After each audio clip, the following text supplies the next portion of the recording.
Point number 1. So this season of the show will be adapting the first Dunk and Egg novella, The Hedge Knight, which takes place, at least in the book continuity, in 209 AC. AC standing for After the Conquest, Aegon Targaryen I's conquest of Westeros. Again, in the book continuity, the Dance of the Dragons, which the show House of the Dragon is adapting, ended in 131 AC, and A Game of Thrones of A Song of Ice and Fire began in 298 AC, meaning the Hedge Knight takes place 78 years after the dance and 89 years before the game. Couple all that with the death of the last dragon happening in 153 AC, 56 years before the Hedge Knights, we can expect to have a less fantastical show than what we're used to, with no dragons and no White Walkers. Point number 2. As well as less fantastical, we can also expect a show that is somewhat less serious, as perfectly set up in the opening of this episode, with the cutaways to young Dunk getting smacked by Sir Arlen and the jump scare projectile defecation. I just love the build-up of the theme we all came to love, then hate, then maybe love again, only for it to cut to literal shit flying through the air, immediately letting the audience know that if they'd had any expectation of the tone of the show to be like that of Game of Thrones or House of the Dragon, then they were very much mistaken. It brings to mind the more light-hearted and comical Hobbit movies compared to the more serious Lord of the Rings movies, though instead of burping dwarves we have explosive diarrhea. Point number 3. In case anyone was wondering, Egg actor Dexter Sol Ansel, who also played young Coriolanus Snow in the Hunger Games movie The Ballad of Songbirds and Snakes, did actually shave his head bald for the show. According to the video A Night in the Making Episode 1 on the Game of Thrones YouTube channel, it was a stipulation from George R.R. Martin himself that the actor picked for Egg would have to shave his head. No bald caps. Point number 4. If you're confused about why Dunk and Arlen had 3 horses when there was only 2 of them, Dunk basically explains right here when he catches Egg on one of them. It's because the horse Thunder is a war horse, not meant to carry any baggage and only meant to be ridden into battle, not for travelling. Point number 5. The 2 prostitute characters Dunk meets here, Red on the left and Beone on the right, plus the 2 others he meets later, Daisy pretending to be dead and Leah the Lovely with Manfred Dondarrion, are all new characters for the show, but the novella does mention the presence of prostitutes as well as merchants and thieves, i.e. camp followers. It brings to mind the Game of Thrones character of Shae, also a prostitute and a follower of the Lannister camp that Tyrion was a part of. And Dunk's awkwardness around Red and Beone might be because they are prostitutes and that he is in fact a virgin. At least he is in the novella, which isn't that surprising as novella Dunk is said to be either 16 or 17, no one is quite certain which. With Dunk actor Peter Claffey being 29 though, this guy is 3 years younger than me. What the fuck, I'm getting old. I highly doubt the show is meaning for him to be playing someone as young as 16 or 17, probably more early 20s I think. And if that is the case, I could still believe that he's a virgin just like his novella counterpart, even at that age. Point number 6.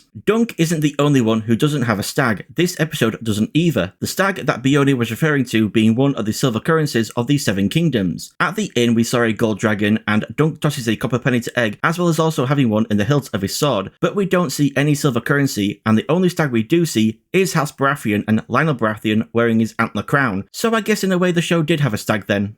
Point number 7. Looking on the Game of Thrones subreddit, I see many say they find the show adapts the tone of the novella perfectly. And while I agree it's pretty spot on, I just can't agree with its portrayal of Dunk. In my opinion, show Dunk comes across as a lot more oafish compared to novella Dunk. Obviously with him being shown projectile pooping, but also with him hitting his head, not knowing what to say or saying the wrong thing, and continuing to sneakily pour his drink and take a swig when everyone has stopped what they're doing to listen to Lionel Baratheon. Reading The Hedge Knight, I got more the sense of novella Dunk outwardly acting as a knight would be expected to act, whilst inwardly feeling the anxiety of not knowing if he is acting as a knight would act convincingly enough. Whereas show Dunk seems to both inwardly and outwardly act awkwardly, with no chance of actually convincing anyone that he is a knight. This is perfectly shown with the show-only line of Dunk saying, "I don't know the right words," just immediately putting on display that show Dunk won't know what he's doing in regards to acting like a knight, whereas novella Dunk does know how to act like a knight, or at least like how Sir Arlen acted. It's just that he doesn't know if anyone will actually believe he is a knight. Of course, this could just all come down to adapting written words to screen, like with how a lot of novella Dunks in a monologue has been switched to being spoken dialogue, such as show Dunk actually saying he knows Egg will pick up the coin he tossed him rather than just thinking that in the novella, or when he talks to his horses. So, just like his inner monologue, novella Dunk's hidden anxiety of convincing people he is in fact a knight has been adapted for the show by him putting that anxiety on full display, physically, by bashing his head, not knowing what to say, sneakily drinking, just all around acting oafish, rather than hiding that oafishness under a facade of knightly confidence, like Novella Dunk does. Point number 8. If it wasn't obvious, the whole talk of Raymond Fossaway not being ripe, and Stefan being rotten to the core, who needs the seeds knocked out of him, and being the senior branch of the apple tree, it's all because the sigil of House Fossaway is a red apple, which you can see on Stefan's breastplate. And speaking of Stefan, he is nowhere near as rude to Dunk in the novella as he is in the show. He doesn't call Dunk the word, which gets you instantly demonetized on YouTube, nor any other insults.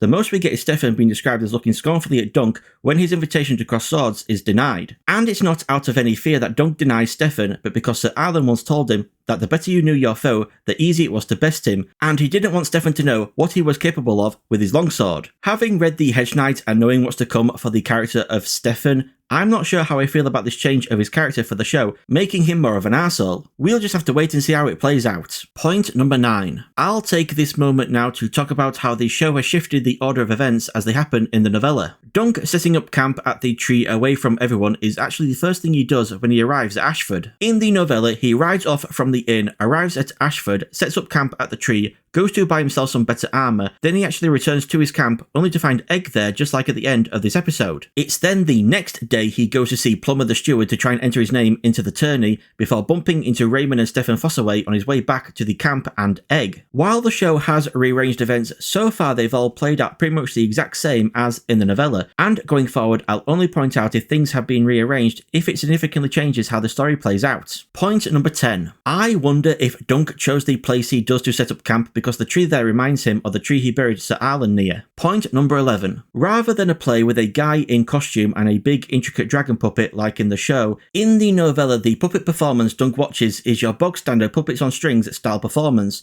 with the dragon being controlled by the fingers of the woman Dunk takes a liking to. I wonder why it was changed from a puppet stall to a play in a tent for the show. Point number 12. The play Dunk watches a part of is that of the tale of the legendary Serwyn, who, according to songs, used his mirror shield to approach the dragon Urax, before killing the beast by stabbing a spear through its eye. While the puppet show Dunk sees in the novella is described as a painted wooden knight battling a painted wooden dragon, there's no indication beyond that of it resembling the tale of Serwyn or the mirror shield. In fact, the only direct mention of Serwyn in The Hedge Knight is when Dunk is thinking about all the songs of legendary heroes such as Simeon Stareyes and Florian the Fool. Point number 13. This scene of Dunk attending a party in Lionel Baratheon's pavilion is not actually from the novella, it's completely new, and it serves to flesh out the story of The Hedge Knight in adapting it for television, as well as flesh out the character of Lionel Baratheon, the Laughing Storm, whose exact relation to Robert Baratheon in Game of Thrones is unknown, though Lionel's heir and successor was Ormond Baratheon, who was Robert, Renly and Stannis' grandfather. Expanding on the characters is, in my opinion, the perfect way to also expand the short novella into 6 30 to 40 minute episodes, rather than adding in unnecessary long shots or ham-fisting in entirely new events that are completely detached from the novella and its characters. It also helps in showing Dunk, a commoner, slowly becoming more confident when interacting with those that are highborn. Like when Dunk stamps on Lionel's foot, only for Lionel to laugh and Dunk to take the initiative with his newfound confidence and playfully shove him. Point number 14. Speaking of the Laughing Storm, Lionel Baratheon, oh my god, instant fan favourite. Daniel Ings, who I mainly know from the Netflix show The Crown, is a great actor, and in A Night in the Making episode 1,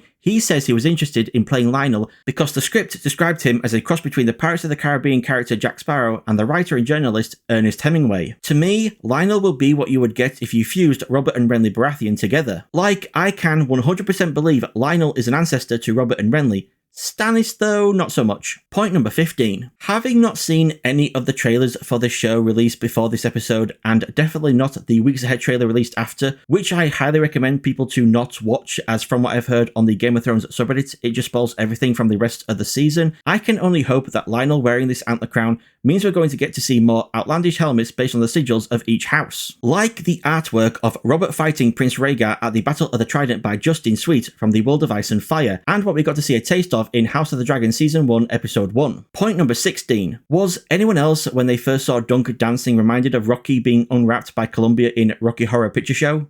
Just me?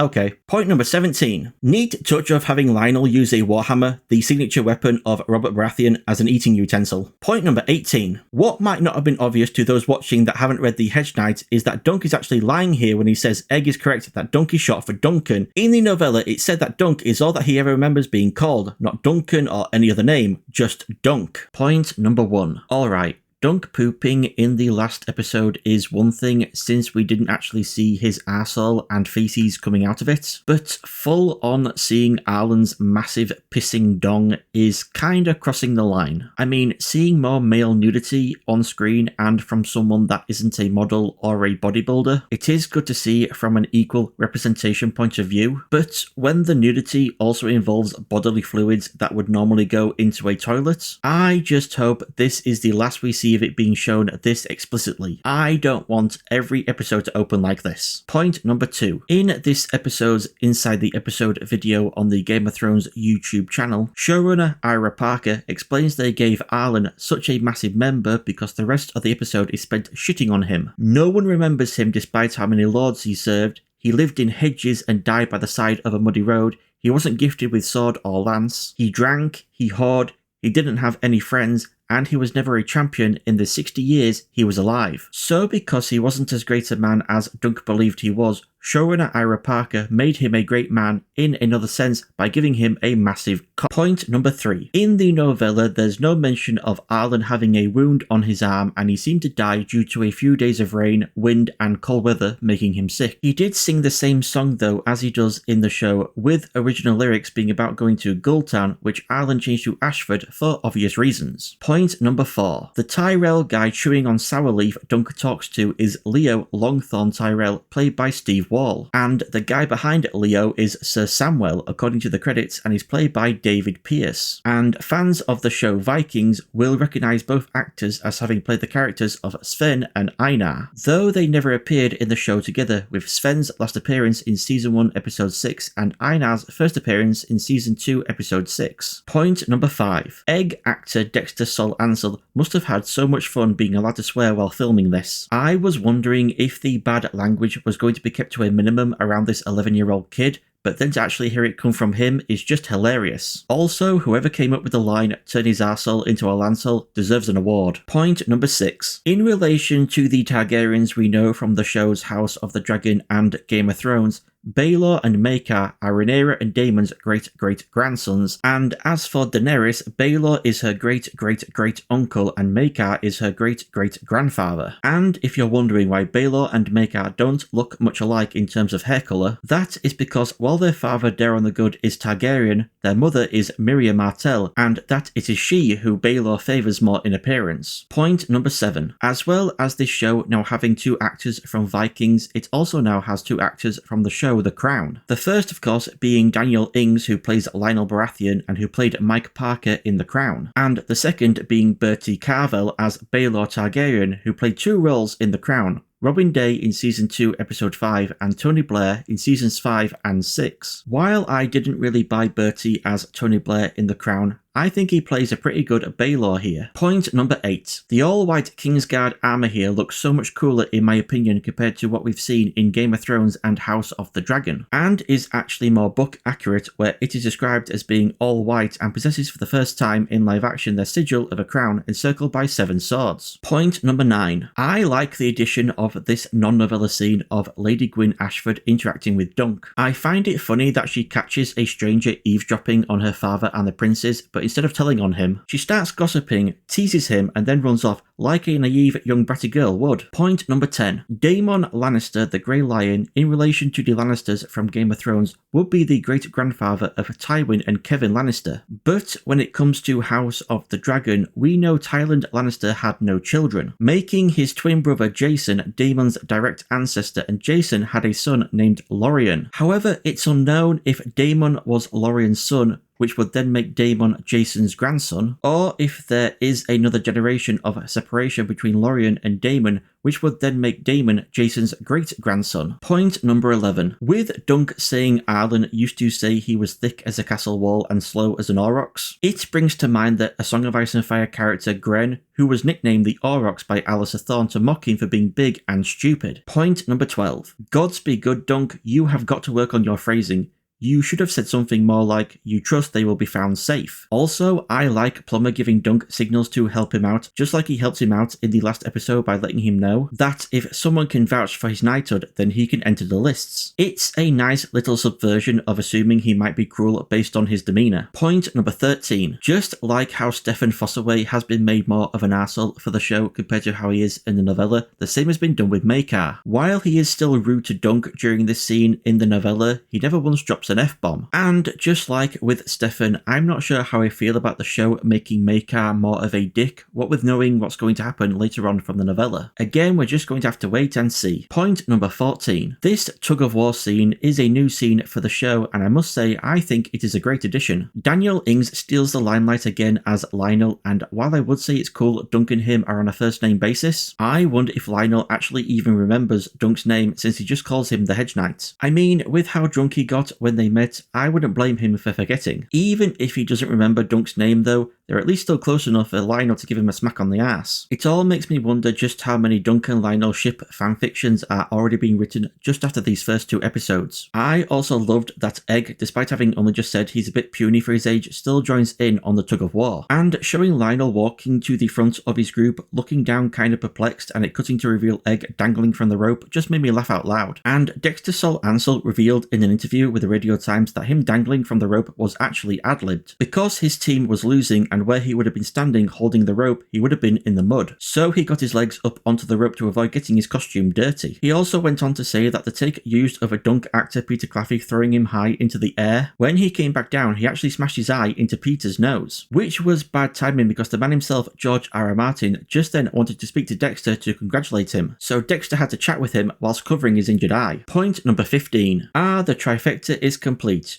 We saw a golden dragon and some copper pennies last episode, and here we now see the silver of Westeros' currency. When he said to Beoni he didn't have a stag in the last episode, he must have meant he didn't have one to spare. Which I was assuming, since in the novella it specifically mentions him taking 3 silver stags, 19 copper pennies, and a chipped garnet from Arlen's purse after he died. And it would have been weird for the show to change that when it's been adapting scenes one-to-one and dialogue word for word from the novella. Also, I was confused by what Steely Pate says here about 2 stags buying Dunk a day when he was asking for 600 stags. And I think what he's saying is that Dunk can essentially rent the armour for 1 day, but if he doesn't pay the rest, he has to return the armour. So Dunk is hoping he wins his first joust and makes enough coin ransoming the loser's arms, armour and horse back to them to pay off Pate. Point number 16. We don't really get a good, clear look at all of the helmets worn by those in the joust, but with what I could make out, I'll say I am very happy that they are just as outlandish as I had hoped they would be. The antlers on Lionel's helmet, just, yes, exactly what I wanted, and Valar's is simple but cool. Gives me vibes of the armour worn by Dracula in the 1992 movie Bram Stoker's Dracula. And then seeing the Tully Fish, the Lannister Lion, the Hightower Tower, I just love it. Point number 17. The jousting goes on for a lot longer in the novella than what we saw in the show. Presumably we'll see more in the next episode and during the day rather than night as in the novella. We also didn't get to see any of the contenders continue to fight on foot after falling off their horses. And while Leo Tyrell's stunt of jumping up onto someone else's horse and grabbing someone else's shield was impressive, I doubt that would really be allowed. I think at the point you've fallen off your horse, the fight continues on foot or you yield. You can't just jump back onto a horse as if nothing ever happened. Point number 18. Dunk doesn't appear to have a panic attack and suffer this level of anxiety watching the joust in the novella, and I was actually worried the show might go the route of having him start to second guess competing and maybe even try to figure out a way to get out of it. But that final fire line from him that tomorrow they will see what Arlen's hand has wrought when he jousts made all my worries disappear. Point number 19. Egg, whilst play fighting, mentions the house Blackfire, which is an offshoot of House Targaryen founded by Daeron the Good's bastard half-brother Daemon Waters in 184 AC, who took the surname Blackfire from the Targaryen ancestral Valyrian steel sword once wielded by Aegon the Conqueror, which was given to him rather than Daeron by their father Aegon IV, which helped Daemon gain allies when he decided to rebel against his brother. And it was during the Battle of the Red Grass Field in 196 AC, which Dunk mentioned at the start of the episode, where Daemon Blackfire died and his rebellion ended. Also, Baelor and Maekar actually participated in the battle, with their two separate forces crushing the Blackfire army between them being immortalized as the song The Hammer and the Anvil, with Baelor being the hammer and Maekar being the anvil. Point number 1. Thank the gods, my prayers have been answered, and this episode doesn't start with us seeing bodily fluids which would normally go into a toilet. Point number 2. The vast majority of this episode is entirely new content that isn't from the novella The Hedge Knight. Egg taking Thunder to train and meeting Robin Riesling, being taught how to sew and singing a song. Dunk and Egg teasing each other whilst watching the joust and fantasizing about the future. Plumber talking with Dunk about him beating Andrew Ashford in a rigged joust. And Dunk and Egg hearing Lionel and Manfred singing about a woman called Alice fisting men and discussing the song, then having their fortunes told, are all original scenes made for the show. And in my opinion, they all fit perfectly to expand on the novella. Point number 3. Dunk threatening to punch Egg in the mouth in the novella felt a bit off to me, so I'm glad him saying it in the show has been given the reason that he thinks he's going to be jousting today, and so he's just lashing out because he's nervous. Plus, it helps that he instantly regrets saying this to Egg and makes up for it by teaching him how to sew. Point number 4. You know how I mentioned in my video on the last episode about there being a song called The Hammer and the Anvil? About the defeat of Daemon Blackfire and Baelor and Maekar's hammer and anvil tactic during the Battle of the Red Grass Field? If the song Egg sings here whilst whittling is meant to be the hammer and anvil song, then those are not what I expected the lyrics to be. But it does make sense, since for a song to become popular, it needs to have catchy lyrics and /or beat. And these are all some catchy lyrics with all the funny wordplay. Point number 5. Dunk scoring not just real but also metaphorical goose eggs, messing up this latest interaction he has with Tanzel. The sandwiches he makes for himself and Egg though look amazing. Maybe a little too much bread though for my taste, don't want it to overpower the taste of the filling, you know. Point number 6. With Egg here saying, "Fuck your lambs," I'm reminded of point 5 in my video on the last episode, with me saying I bet Egg actor Dexter Sol Ansel had a lot of fun being allowed to swear for his role. But now, with the release of the video A Night in the Making episodes 2 and 3 on the Game of Thrones YouTube channel, Dexter revealed, "I don't like cursing at all, and I only do it because it is my job." Yeah. Though while Dexter doesn't like to swear himself, he's apparently cool with others doing it, according to Lionel actor Danielle Ings. I realized pretty quickly, shooting around Dexter, that I was going to have to get comfortable kind of swearing around him, but he was cool with everything. Point number 7. Despite how much of a dick Aerion is, he does have some sweet looking armour. Really love the look of his helmet and even his horse's helmet. He could do with getting a better shield though, it looks pretty meh. And it doesn't even have his custom sigil on it, with a 3-headed dragon that has one head the colour orange, another yellow and the last red. Point number 8. Aerion stabbing his lance into Humphrey Harding's horse is a scene from the novella. And the show House of the Dragon actually referenced this scene from the novella, with Daemon tripping Gwaine Hightower's horse with his lance in Season 1 Episode 1. Point number 9. Dunk telling Egg how he never knew his father and probably saw him hanged as the pot shop cook said he was a thief, comes from The Sworn Sword, the second Dunk and Egg novella. There was also mention that instead of being hanged, Dunk's father could have been sent to the Wall. But despite asking Arlen to take service in the North one day so that he could visit the Wall to maybe find out if his father was or had been there, Arlen never did so, saying there weren't any hedges in the North and the woods were full of wolves. Point number 10.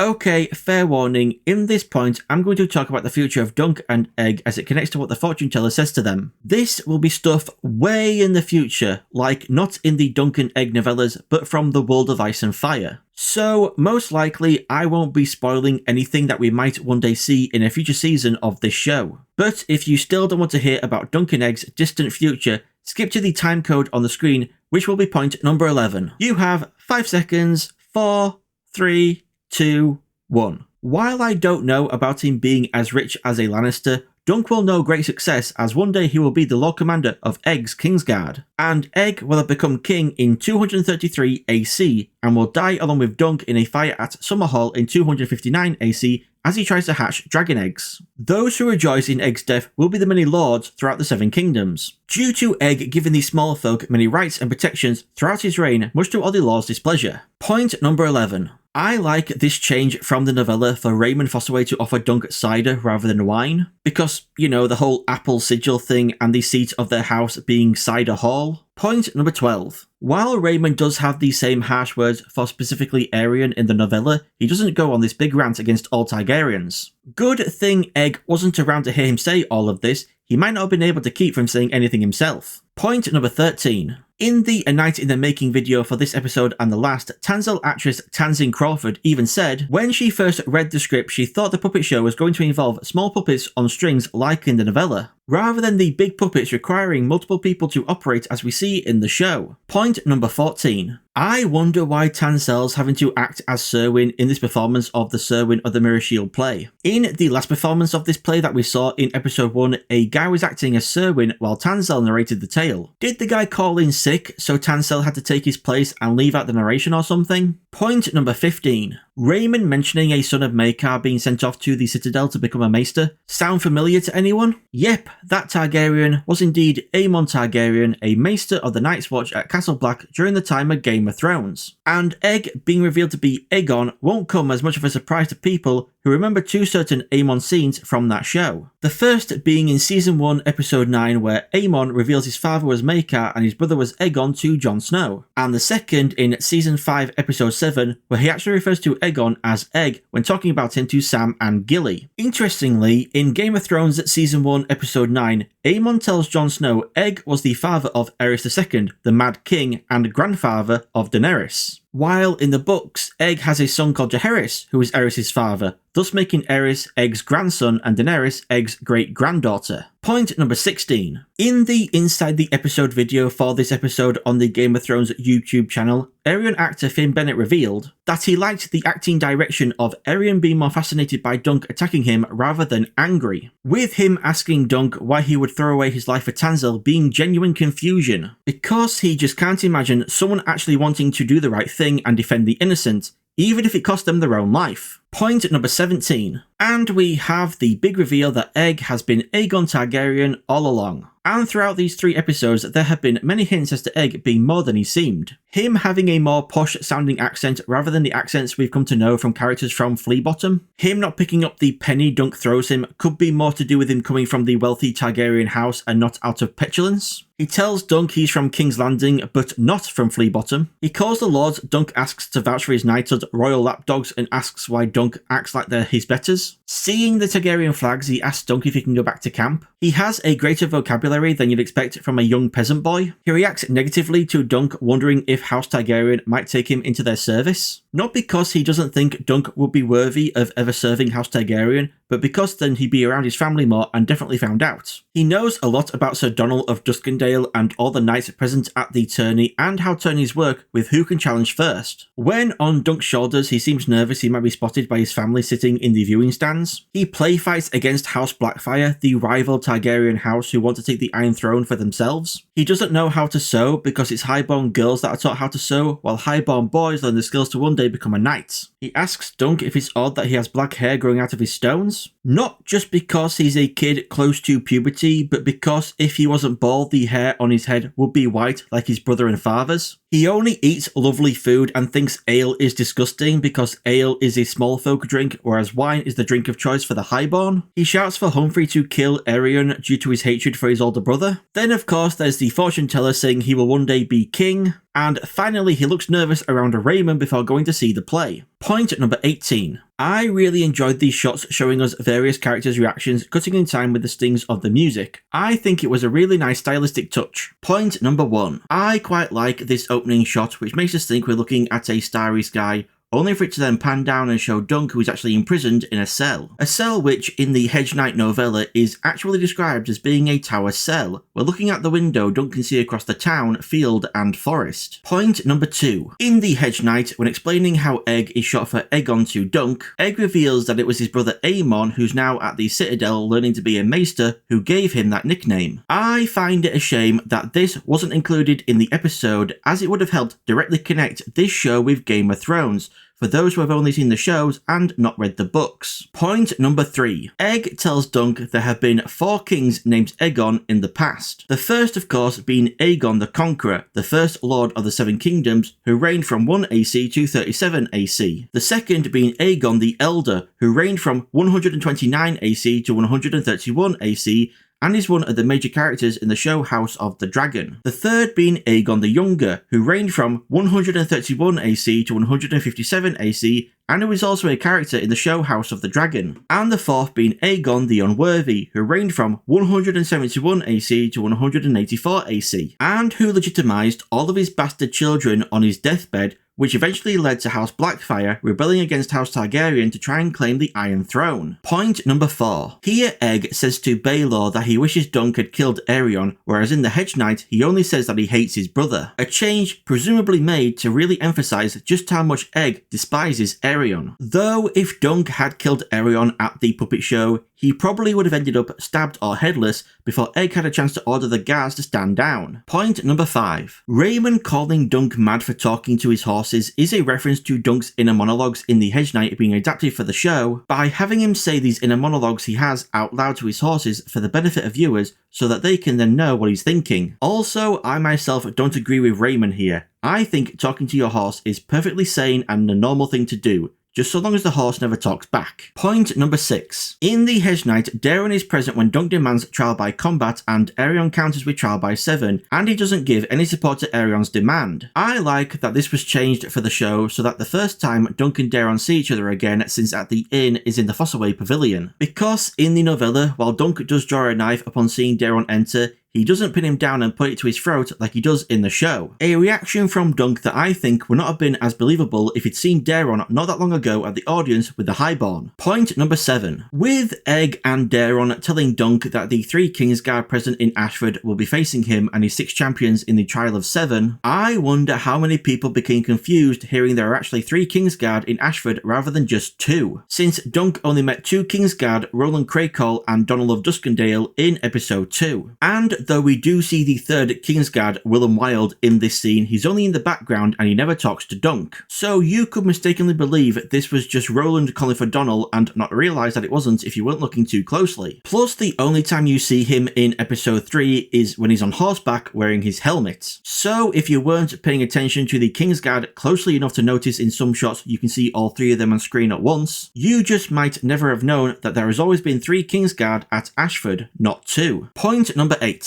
Egg tells Dunk how Aerion would threaten to cut off his parts and make him his sister since he has too many brothers, but they already have 2 sisters, Daela and Rhae. Daela is older than Egg and Rhae, but younger than Daeron, Aerion and Aemon, and Rhae is younger than all of them. And in the Hedge Knight, when Egg explains to Dunk that Aemon gave him the nickname, he also says Daeron and his sisters would call him Egg as well. Point number 9. It's revealed here that Daeron has dragon dreams, prophetic dreams which only those who are blood of the dragon experience. Denys Targaryen, known as Denys the Dreamer, had a dragon dream which predicted the doom of Valyria, leading her father Aenar to move their family to Dragonstone, with the doom occurring 12 years later. In the TV show House of the Dragon, it is said Aegon the Conqueror had a dragon dream of White Walkers invading the 7 kingdoms, which was his motivation for conquering all the kingdoms so united they could face and defeat this threat when it came. Also in House of the Dragon, Viserys I dreamt of having a son who would be king wearing the crown of Aegon the Conqueror, and his daughter Helena had a strong prophetic ability which significantly negatively affected her mentally. Jesus Christ, try saying that 5 times fast. Finally, Daenerys Targaryen is the latest blood of the dragon to have prophetic dreams, and coined the term dragon dream in the first A Song of Ice and Fire book, A Game of Thrones. Point number 10. A scene in the Hedge Knight, which I wish had been included in this episode, is when Dunk is on his way to the tourney field. He is approached by several random small folk who all wish him luck in various ways. And Dunk, confused by this, asks Pate why this is happening, to which Pate answers it's because Dunk is a knight who remembered his vows to protect the innocents. It presents a contrast between the small folk and the highborn in the stands who just ignored Dunk, and I'm disappointed it wasn't included in the episode. Point number 11. Here we see 4 of Dunk's champions: Lionel Baratheon, we all know and love; Robin Riesling, who first appeared in the last episode in a show-only scene where he approaches Egg thinking him to be a horse thief; a scene most likely included because in the Hedge Knight, Dunk and Egg never interact with Robin until they meet at the Trial of Seven. Then we have Humphrey Harding, who we saw last episode when Aerion stabbed his horse in the joust, causing it to fall and break Humphrey's leg, which is the debt he means to make Aerion pay for. And then we have the fourth champion, Humphrey Beesbury, who last appeared in episode 1 dancing in Lionel's pavilion. No idea if next episode will go into who he is and why he's chosen to fight for Dunk, but in the Hedge Knight, when Dunk meets his champions, we learn that when Raymond went to Humphrey Harding to see if he wanted revenge against Aerion, he was also able to recruit Humphrey Beesbury, because it turns out the two Humphreys are actually brothers by marriage. We also learn Egg was the one who recruited Robin, knowing him from other tourneys, and Lionel by dumping a flagon of wine on his head. So Stefan most likely never actually spoke with anyone after promising to find Dunk allies, but instead went straight to Aerion to make a deal to fight for him in return for being made a lord. Point number 12. Connected to my last point, in my video for episode 1, I said I wasn't sure about the change made to Stefan to make him more of an arsehole when he and Dunk first meet. And I wasn't sure because I was worried it would make his later betrayal of Dunk less shocking, and it would leave viewers thinking, well, who didn't see that coming, rather than, wow, I didn't see that coming. But now, I think the intention of making Stefan more of an arsehole in episode 1 was to make viewers doubt any assumptions they might have made about him when they see him pledged to fight for Dunk in the Trial of Seven, that maybe first impressions aren't the best impressions and he might not be such a bad guy after all, only to then reveal his shocking betrayal, reinforcing viewers' first impressions of him being an arsehole, and probably making them also feel betrayed, because they were tricked into thinking he might have actually been a good guy, just like Dunk and Raymond were. Point number 13. I really like the look of Stefan's armour with all the embossed branches and apples, though it's a shame his helmet wasn't shaped like a giant apple.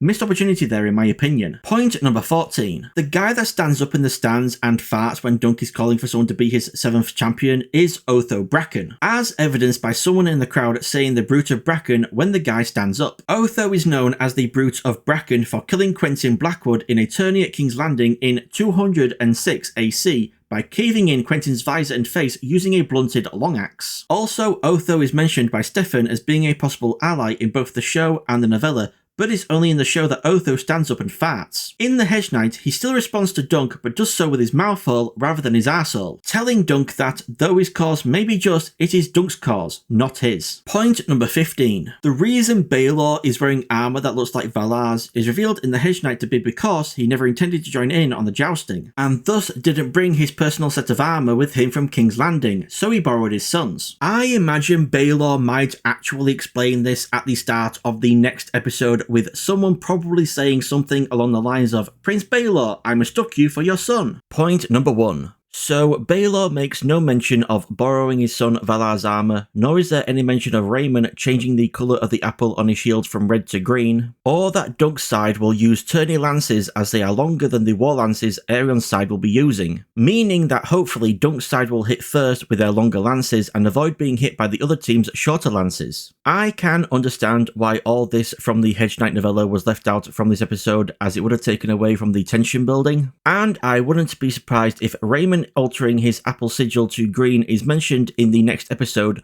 possibly when Raymond and Dunk say their goodbyes. Point number 2. Love the callbacks to previous episodes with Dunk saying he will hunt down Egg with dogs, and Egg shouting to Thunder the phrase he used when training him to charge. Point number 3. While this entire flashback to young Dunk surviving in Flea Bottom is brand new for the show and not from the Hedge Knight, in the third Dunk and Egg novella, The Mystery Knight, Dunk remembers having 3 friends, named Rafe, Ferret and Pudding. All we learn about these 3 is that once they and Dunk stole a head off of an iron spike and went around King's Landing forcing girls to kiss it until it rotted too much. No mention is made of what gender Rafe, Ferret and Pudding were, nor what happened to them before or after Dunk became Arlen's squire. The character of Alistair is also new for the show, and in the credits he's called Alistair City Watchman, and his mate who stabs Dunk in the leg is listed as Goldcloak in the credits, which points to them both being members of the City Watch of King's Landing, also known as the Goldcloaks. Though if this is the case, it's interesting then that Alistair is missing his left hand, which is a punishment for thieves, and he seems to imply he was one when he tells Rafe he used to have quick hands too once. So So I find it odd then that he'd be a gold cloak, as I wouldn't have thought they'd be willing to let a one-handed former thief join their ranks. Maybe he wasn't a thief despite the implication and lost his hand some other way. Or maybe with the Blackfire rebellion going on, the gold cloaks were hard pressed to find new members and so had to do it Night's Watch style by recruiting criminals. Point number 4. The battle we see the aftermath of with Dunk and Rafe pillaging the dead was the Battle of the Redgrass Field. The deciding battle of whether Daemon Blackfire, the Black Dragon, one of Aegon the Unworthy's bastards, would be able to march on King's Landing and take the Iron Throne from his Targaryen cousins. Daemon lost, obviously, felled along with his 2 eldest sons by archers led by Brynden Bloodraven Rivers, another of Aegon the Unworthy's bastards. Aegor Bittersteel Rivers, yet another of Aegon the Unworthy's bastards and supporter of Daemon, rallied what was left of the Blackfire forces into a charge against their Targaryen foes, but then Baelor Breakspear and Maekar crushed them between the 2 forces they led, a tactic later immortalised in the song The Hammer and the Anvil, with Baelor as the hammer and Maekar the anvil, which we hear Egg sing in episode 3. Point number 5. The tree-lined path we see Dunk and Rafe walking along is the same road Brienne and Pod rode along in Game of Thrones Season 4 Episode 5. As in, these scenes were filmed on the exact same IRL path in Belfast as revealed by showrunner Ira Parker to Business Insider. And this was done as an intentional parallel since Brienne of Tarth is a descendant of Duncan the Tall, as revealed by George R.R. Martin in 2016 at an event called Balticon. Before this, the only clue George gave about Brienne being a descendant of Dunk was in the 4th A Song of Ice and Fire novel, A Feast for Crows, where Brienne has her shield repainted to look like one she saw in her father's armory when she was young, a shield with a tree and a falling star painted on it. Point number 6. The sigil on the shield of the rider Duncan Rafe hide from, a lamb inside of a golden chalice, seems like it might be a variation on the sigil of House Stokeworth, a lamb holding a golden chalice. Sigil variations are common in Westeros, with Raymond changing his apple sigil from red to green, and Aerion changing the colour of 2 of the heads of the Targaryen 3-headed dragon to yellow and orange. Point number 7. Near the sleeping Arlen, we see a burial mound with a helmet and flowers placed atop it. This is the grave of Arlen's squire, his nephew, who we learned died in the Battle of the Redgrass Field from Dunk in episode 2. This explains Arlen's heavy drinking and why he chose to defend Dunk against the Gold Cloaks. He didn't want to see another young boy killed. Point number 8. With the rest of the show looking great with barely noticeable CGI, I will say this shot is the first time I've noticed it looking obviously fake, with what seems to be a number of elements layered on top of each other. The hill road, the water, King's Landing and the land in the distance all being separate layers combined together in a way that looks uncanny to me. Though for all I know, the hill road, the water and the land in the distance could be one layer,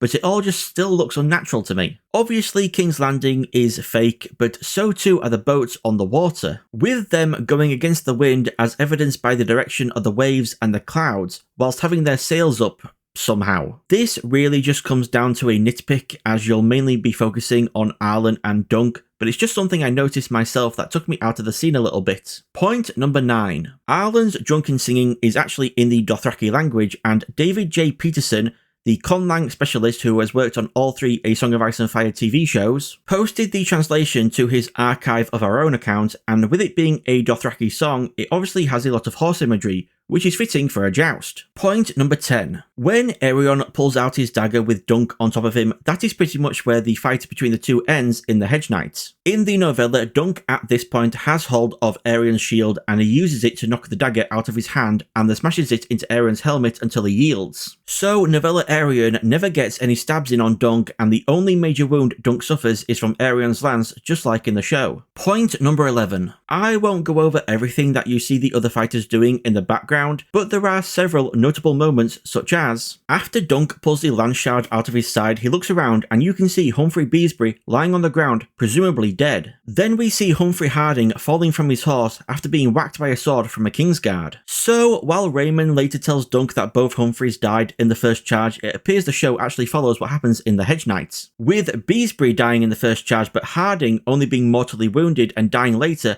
after the end of the trial. I guess while Harding technically didn't die in the first charge, Raymond might have just assumed he did, since in the show he died during the trial, unlike in the novella. Speaking of Raymond, He is actually the one who knocks Aerion off of Dunk before then tanking a lance hit from his cousin, and later he tries to help out Dunk again by using his horse to knock over Aerion, but this then led to Aerion chucking his sword into Dunk's leg, so that ended up not being so great a move in hindsight. We see Maekar use a lance to take out Lionel's horse, so like father like son, I guess, though at least Maekar doing this wasn't dishonourable. And throughout all these glimpses of the other fighters, we never really get a clear view of Robin Riesling nor all of the Kingsguard. We know it was 2 of the Kingsguard who killed the 2 Humphreys, and the last Kingsguard faced off against Lionel. But towards the end, we only see 2 Kingsguard. Well, one for sure, and then the back end of a white horse for a brief moment. Most likely a Kingsguard horse, as the only other white horse on the field besides theirs is Raymond's horse, and by this point, he's not on it. But there is no sign of Robin and what he's up to, and even in the Hedge Knight, it isn't said what he's doing at this point.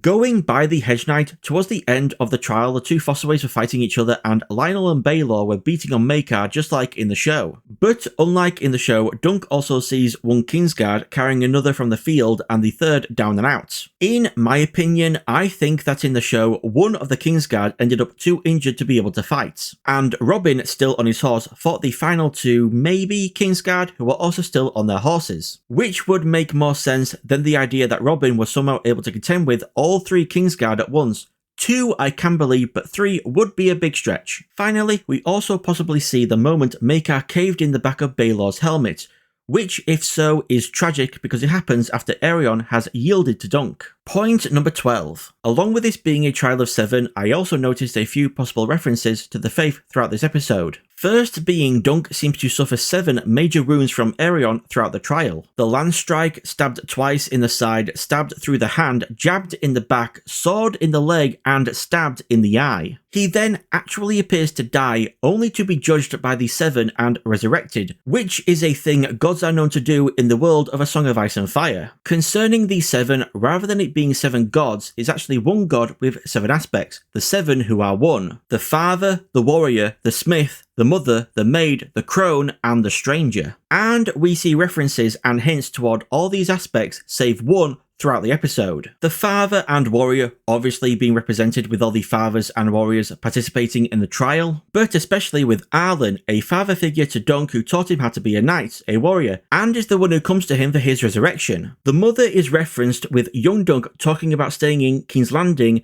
so his mother will be able to find him even though she's most likely dead. Well, he didn't need to worry because she managed to find him at Ashford to bring him back to life. The smith is represented by Steely Pate and the maid by Gwyn Ashford, and the stranger obviously by the deaths of the Humphreys and Baylor, but also with Dunk's apparent death. It's as the Septon says before the trial starts, "May death sustain life." The only aspect of the 7 not seemingly represented is the crone, which does make sense in my mind as the crone stands for wisdom, and where's the wisdom in holding this trial of 7 for an obviously innocent man? Point number 13. It probably wasn't intentional, but I like to think Dunk hit Aerion between the legs with his sword as revenge for Egg with all the times Aerion threatened to cut off Egg's parts. Point number 14. And with the death of Baylor Breakspear, Daeron's dragon dream prophecy comes true, as a dead Baylor, a dead dragon, falls on top of a still living Dunk. I guess the gods didn't find it honourable for him to join the joust, knowing the Kingsguard wouldn't hurt him. Though Robin saying honourable is show-only dialogue, since in the Hedge Knight it's actually Lionel who asks, and he says chivalrous rather than honourable. To me, this seems like an intentional change to have the openly religious character ask if it is honourable, to directly imply the gods decided it wasn't and so punish Baylor. Now, fair warning to you all, I'll now be talking about the distant future for Dunk and Egg, events not from the novellas, but from the world of Ice and Fire. So if you don't want to be spoiled on this information, even though we most likely won't ever see it in the show, skip to the next chapter, the time code on the screen. Now, for those who don't mind hearing about the distant future of Dunk and Egg, what Daeron says to Dunk about the dream is the same in the show as it is in the Hedge Knight, but with just one small addition.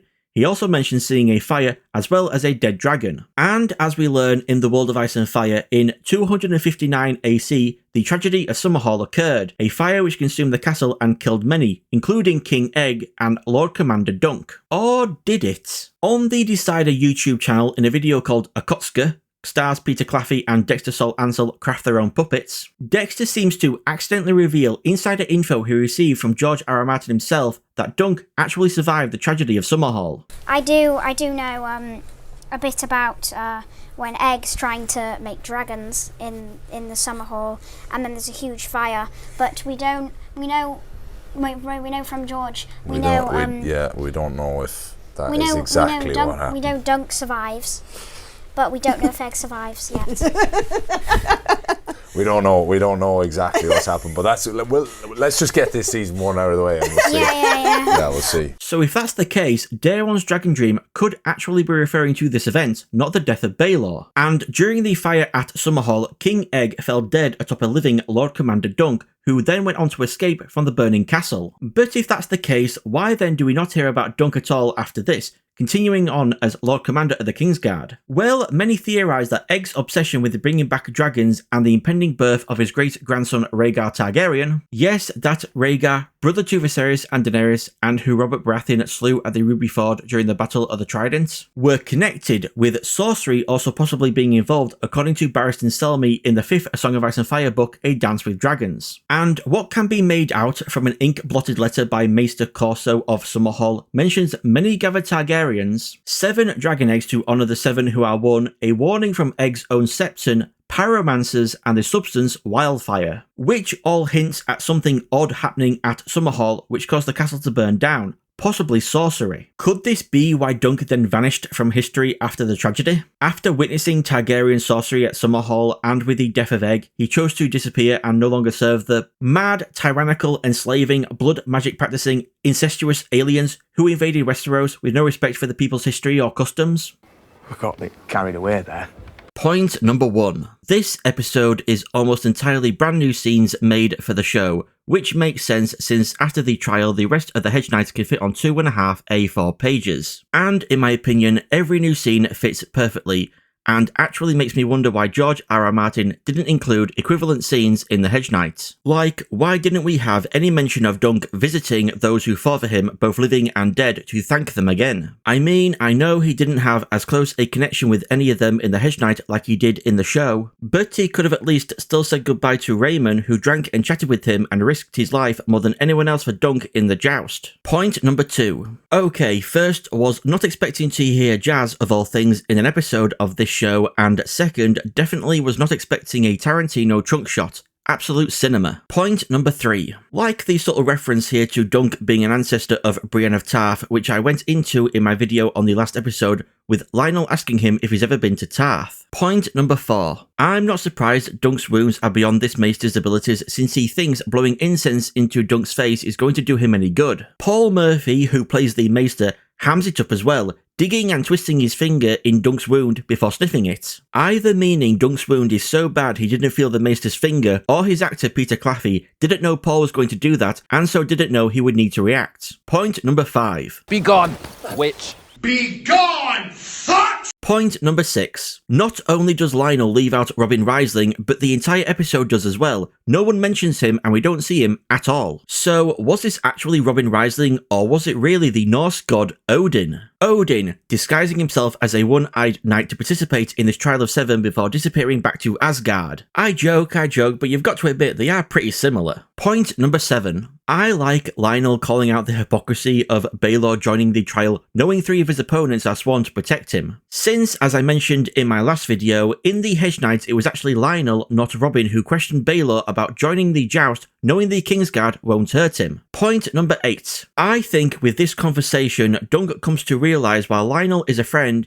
he isn't a good friend. He says he fought for Dunk, but we know that he also fought because it's the first trial of 7 in 100 years, and he wanted to beat the shit out of the Kingsguard. In fact, only Baelor fought only because he believed in Dunk. Harding fought for revenge, Beesbury fought because he's Harding's brother-in-law, Robin fought because the crown went against the gods, and Raymond fought because he was mad at his cousin for betraying him and Dunk. So because of Baelor's belief in him and sacrifice for him, and because Egg is also a Targaryen, Dunk and Lionel will never be able to get along so long as Lionel despises Targaryens. There's also the little moments that show Lionel isn't that great a friend, not taking the maester seriously about Dunk's potentially mortified wounds, pushing himself up using Dunk's leg, saying he'll hate Dunk if he doesn't come to Storm's End with him, and not giving Dunk one of these nifty looking antler crutches, which looks a lot more comfortable and easy to use than the big ass stick Dunk's currently using. Point number 9. At the roast, we see Maekar, Egg, Valar, Manfred Dondarrion, Roland Craycall, Donald of Duskendale, and the Ashford Septon. Next to Valar, the pink-haired woman, is his wife, Kira of Tyrosh, played by Tamara Chanel White, as confirmed by a post she made to her Twitter account. The identities of everyone else is unknown, and in my opinion, I don't think all of the white-haired attendees are Targaryens. Though possibly they could be dragon seeds, or maybe the two people next to Egg and Maekar are just old people with white hair. Also, I don't think there only being Roland and Donald here is any indication that Willem Wild died during the Trial of Seven. And rather than being too injured to attend Baelor's funeral, I think he's just guarding the bedridden Aerion. Because if Willem was also bedridden, then only one Kingsguard would be here with the second non-injured Kingsguard left at Ashford to protect Aerion. Point number 10. Show Valar comes across as less hostile here speaking to Dunk compared to Novella Valar. Valar actor Oscar Morgan even mentions this in the video A Night in the Making episodes 4 to 6 on the Game of Thrones YouTube channel. Obviously did the Valar scene. He's just lost his father and he's completely out at sea and lost. But I didn't actually see any full scripts until the table read. I think I was struck by how different it was to how I'd expected it to be. The show-only dialogue of Valar wondering how many fathers have died in their son's armour, I feel as to make Valar come across as more depressed than angry. Point number 11. I've seen a lot of people come to the conclusion that Red is actually tricking Rayman and making him a cuckold in the biological sense, in that she's actually pregnant with the child of Manfred Dondarrion and will be able to trick Rayman into thinking the kid is his, because if the kid ends up having red hair, it can be explained because she has red hair. With Rayman being a fan favourite, this has resulted in a lot of people becoming mad at the writers and mad at the character of Red for doing this to Rayman. In my opinion though, with Red being a prostitute, she would know how to not get pregnant, either via natural or medicinal means such as moon tea. I mean, if she didn't, then she wouldn't be that great a prostitute then, would she? I don't think she's pregnant with Manfred's kid. I just think she's lying about her past as a prostitute and that she's already pregnant with Rayman's kid. Well, lying that she knows 100% that she's pregnant with his kid, she very well may be pregnant from him, it's just, you know, she can't know for certain. And neither can Rayman, so he's taking Red's word that she is, maybe because he's not that knowledgeable of how pregnancies work, or because he wants her to be pregnant, so he's going along with her saying that she definitely knows she is, and that it's going to be a boy. Also, if you're going to hate on Red for lying about her past so that she can have a better future, then you should also be hating on Dunk for potentially doing the exact same thing.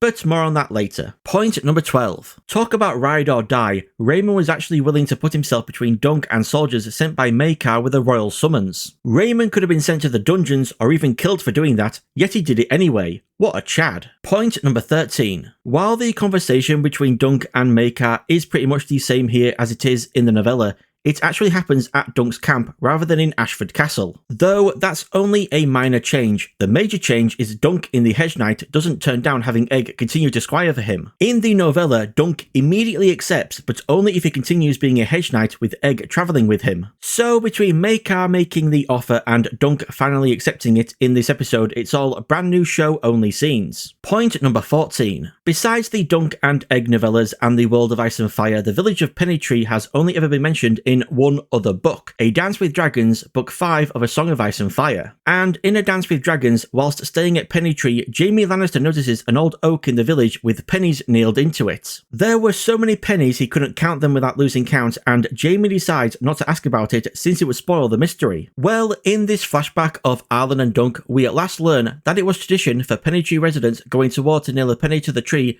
and then remove it when they return home. I wonder, later when we see Dunk knock the penny from his sword into the tree at his camp, is he doing that for Arlen or for himself? Point number 15. With Dunk asking Arlen why he never knighted him and then Arlen dying, does that then mean this entire time Dunk hasn't actually been a knight? Is that why he couldn't knight Rayman 2 episodes ago? Because he isn't a knight and he doesn't know the words? And is also why he asked Lionel why the gods favoured him if they don't favour frauds? Has he been keeping his lack of knighthood a secret to hopefully find a better life, just like Red is keeping her past as a prostitute a secret to find a better life? Oh, but then turns out Arlen isn't actually dead, so did he knight Dunk before actually dying for real? Who knows? What do you all think? Was Dunk knighted or wasn't he? Point number 16. Can't help but wonder if Arlen's saying, "A true knight always finishes a story."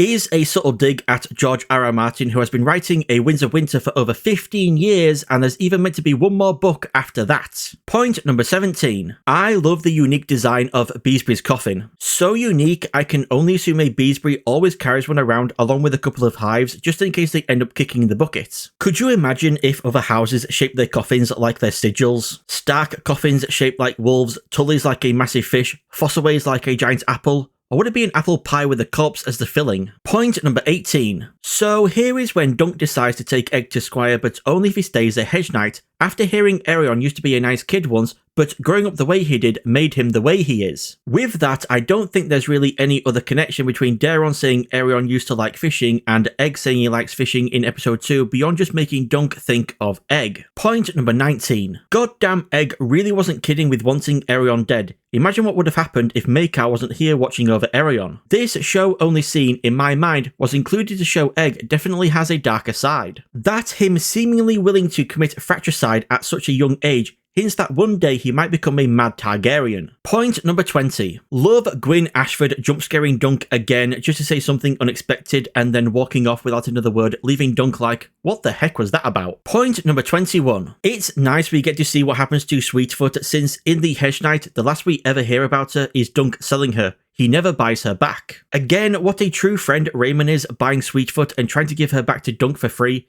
He deserves that horse. In fact, Raymond coming out of meeting Dunk with a knighthood, a wife, a horse, and his own branch house disproves Dunk saying he brings pain and suffering to those around him. Point number 22. While Egg is technically correct that there are 9 kingdoms of the realm of Westeros, Crownlands, Westlands, Stormlands, Riverlands, the Iron Islands, the North, the Reach, the Vale of Arryn, and Dawn. Back when Aegon the Conqueror began his conquest of Westeros, there were in fact 7 kingdoms. Westlands, Stormlands, the Iron Islands, the North, the Reach, the Vale of Arryn, and Dawn. The Riverlands weren't a kingdom, but disputed land fought over and traded between the Iron Islands and the Stormlands. Both the Riverlands and the Crownlands were made kingdoms by Aegon the Conqueror. The Riverlands became a kingdom as reward for supporting his conquest, and the Crownlands was formed to support Aegon's capital, King's Landing. Also loved the touch of changing the title at the end to a Knight of the Nine Kingdoms, and I love the edits fans have made adding in the subtitle, will return in Avengers Doomsday. Point number 23. Can't believe they pulled a Furious 7 with Arlen on Sweetfoot riding off in a different direction to Dunk and Egg. I need fan edits with the Wiz Khalifa song See You Again playing over the scene right now. Point number 24. Maekar having not actually given Egg permission to go with Dunk raises so many questions and issues. This implies Egg didn't learn his lesson and has put Dunk in potential danger again by lying that his father gave him permission to be his squire. And in the second Dunk and Egg novella, The Sworn Sword, Egg says when Maekar agreed he could squire for Dunk, he told him to keep his hair shaved or dyed and tell no one his true name.